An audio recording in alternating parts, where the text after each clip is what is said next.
ঈদের আগে আরেকবার ধামাকা দিতে চলে এলো তুফান সিনেমার শিরোনাম সঙ্গীত। টিচ ও উড়াধুরা গানের পর তুফান নামের গানটি যেন আরও একবার তুফান তুলে দিয়েছে দর্শক শ্রোতাদের মনে। নেট দুনিয়াও কাঁপছে গানটির দমকায়। গানের কথা, সুর, গায়িকা ও দৃশ্য সব মিলে এ যেন সত্যি তুফান।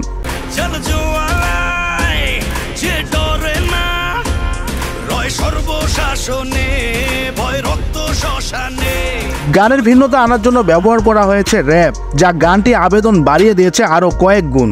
গানটির একটি অংশে আছে, এই শহরে কে আসবি আয়, মেনে নিয়ে শুধু তুফানেরই রায়। এই ডেরায় কে আসবি আয়, কাফেলা নিয়ে মৃত্যুর শঙ্কায়।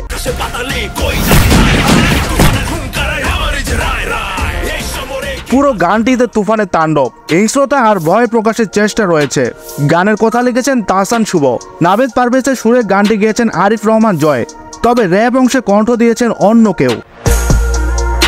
5 জুন দুপুরে সিনেমাটি পেয়ে গেছে সেন্সর ছাড়পত্র। এখন আর সিনেমাটি দেখাতে আর কোনো বাধাই রইল না। দর্শক চাহিদা তুঙ্গে থাকা তুফান যেন সত্যি তুফানি আওয়াজ দিচ্ছে, তারই আভাস পাওয়া যাচ্ছে প্রকাশিত ভিডিওগুলোতে। অ্যাকশন টাচে নির্মিত হয়েছে তুফান সিনেমাটি। এতে 90 দশকের একজন গ্যাংস্টার ভূমিকায় দেখা যাবে দেশের সুপারস্টার শাকিব খানকে। রায়হান রাফি পরিচালিত এই সিনেমায় শাকিব খান ছাড়াও আরও অভিনয় করছেন মিমি চক্রবর্তী, নাবিলা, চঞ্চল চৌধুরী ও মিশা সদাগর সহ আরও অনেকে।